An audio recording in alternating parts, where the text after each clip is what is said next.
Hi, everyone. Let me start with the question, are you digging for gold or love? Lately, there has been some social media influencers on the internet who are giving extreme dating advice to women. There are wealthy male social media influencers who are advising women to avoid broke men or men that don't have a lot of money and to only go after the rich, ugly men or the rich, elderly men who have health issues. And likewise, there are wealthy female social media influencers who are also advising women to only go after the rich men. Now, I don't want to downplay the importance of financial stability. However, I do believe there is a middle ground. I want to give these social media influencers the benefit of the doubt and think that they truly care and are trying to help singles avoid getting into relationships with toxic men who are manipulative and are looking for a free ride. So they're persuading women to reject poor and even average wage earning men and to only pursue the super rich ones. And surprisingly, both male and female influencers are encouraging women to be gold diggers. So this naturally begs the question, why has digging for gold become the common dating advice on social media nowadays? It's an interesting question that certainly has piqued my interest. Given the histories of a particular male and female social media influencer, who I will keep their names anonymous, it appears that the influencers have witnessed their mother struggling being a single mom while grown up, and or have had negative experiences in their past relationships and or marriages. Perhaps experiencing the absence of normal male role models in their life have profoundly impacted as well as greatly influenced the personal opinions about men.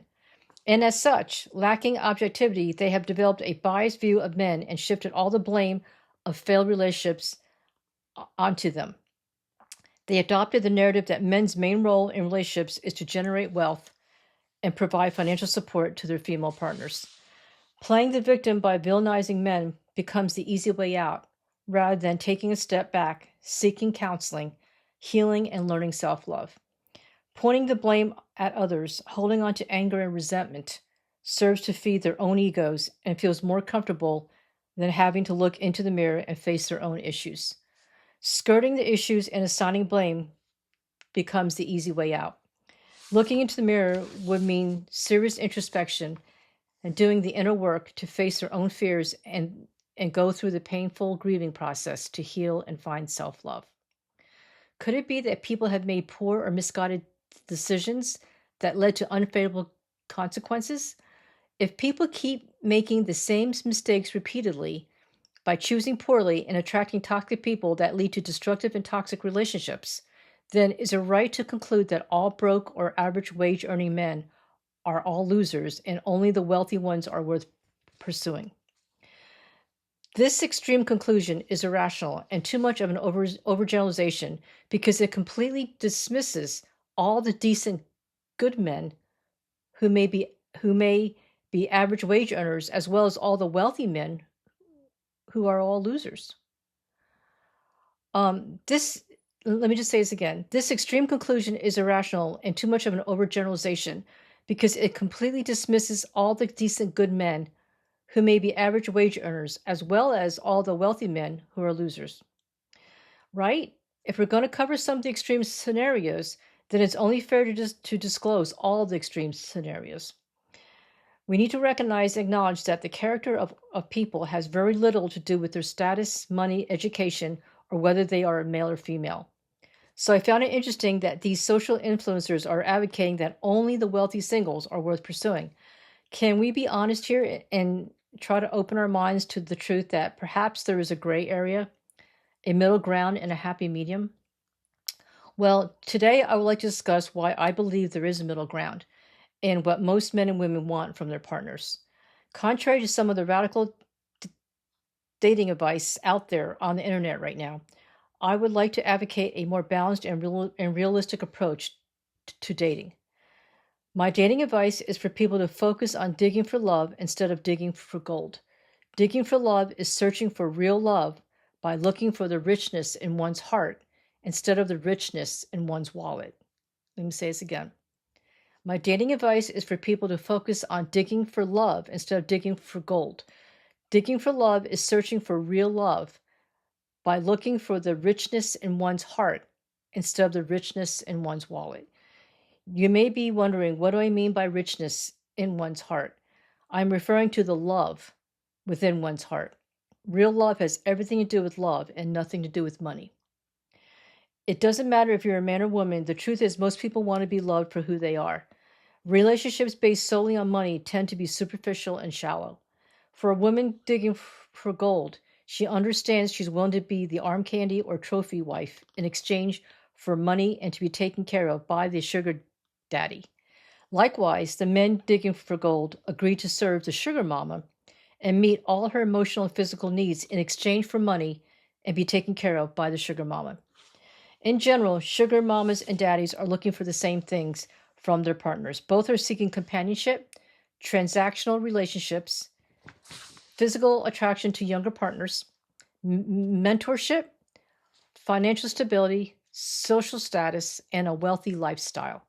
Now, to be fair, if both parties are in mutual agreement to the conditions of the contractual relationship, then it's a perfect match. Perfect in the sense that it works for the two of them. However, personally speaking, I believe digging for love is far more fulfilling than digging for gold. Digging for love aligns with our sovereignty. It's important to realize that the distinct differences between digging for love in a regular relationship versus digging for gold in a sugar relationship. For those of you who are curious or wondering which type of relationship is right for you, listen up as I discuss 4 main differences between a regular relationship and a sugar relationship. Okay, the first one is I can't say this word, individualization versus objectification. According to Wikipedia, individualization is defined as a process of recognizing and accommodating the unique qualities and needs of each person. It involves tailoring approaches to fit individual differences rather than applying a one-size-fits-all method. While objectification is defined as the act of treating a person as an object or a thing, often reducing their identity to mere utility or appearance. In regular relationships where there is individualization, both partners value each other's inner beauty as well as outer beauty. It is an equal partnership where partners are appreciated, respected, and treated as unique and special. It's a relationship based on genuine love, maturity, and security that has potential to last a lifetime. In sugar relationships, where there is objectification, the sugar mamas or sugar daddies are regarded as ATM machines, while their respective partners are treated as arm candy and referred to as trophy partners. There's usually a prenuptial agreement in place for commitment of marriages and long-term relationships. Both partners mutually agree with the terms of this contractual relationship and understand the pros and cons involved. In the long run, the trade-off of love for money may cause the partners to feel a lack of security in the relationship. When people are treated like commodities, there's always the unspoken lingering fear that as they age, they may be discarded or replaced with a younger, newer, prettier, or wealthier partner. Number 2, meaningful conversations versus age gap conversations. In a regular relationship where both partners are near the same age within 1 to 10 years, they have a lot in common and similar shared past experiences from childhood. They can relate to the same music and historical events that have happened during a certain period. They enjoy meaningful conversations that are intellectually stimulating because they are on the same page when communicating. The connection is strong because there's a feeling of familiarity and profound understanding, as well as being on the same intellectual level. However, in a sugar relationship, where the partners are usually far apart in age of 20 to 30 years, they have very little in common and not many shared life experiences. They cannot connect with each other's different periods of music and historical events. The partners find themselves engaging in age gap conversations that involve mundane surface level talk. The connection is based more on a sexual level than on an intellectual level. Number 3, unconditional love versus conditional love. In a regular relationship where there is real love, the love is unconditional. In a sugar relationship where love consists of a transactional nature, dependent upon meeting certain expectations and demands, the love is considered conditional. According to Wikipedia Online, it states that, quote, unconditional love is a selfless and active commitment to the well-being of another person. This type of love is given freely without expecting anything in return and is not contingent on the recipient's actions or behaviors. The characteristics of unconditional love and the key features are selflessness, which is prioritizes the other person's needs and happiness, and no conditions, which is love is not based on meeting specific expectations or demands, and active commitment, which involves a conscious decision to support and care for another person. That's unquote. With that said, unconditional love is real love in relationships where both partners love in a selfless manner with no expectations that build strong emotional connections. Conditional love is present in sugar relationships where both partners love in a transactional manner based on expectations of meeting specific conditions and demands that may often lead to resentment, disappointment, and insecurity. Number 4, freedom versus control. In regular relationships, both partners have the freedom to be their authentic selves. There is a healthy balance of power shared between them in their team mentality. They are equal partners who treat each other with mutual respect and kindness. They intentionally show up as the best version of themselves every day. They value and support each other's individual needs as well as the needs of the relationship. In sugar relationships, both partners are not totally free because they are under the legal obligation of the terms set forth in their contractual agreement.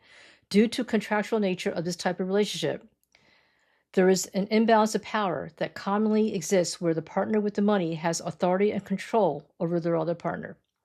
Unfortunately, sometimes the ones in power may abuse their authority and mistreat their partners by excessively controlling, monitoring, and enslaving them.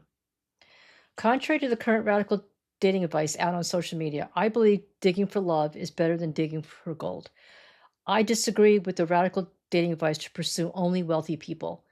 Financial stability is important, but you don't have to be only super wealthy to be considered financially stable.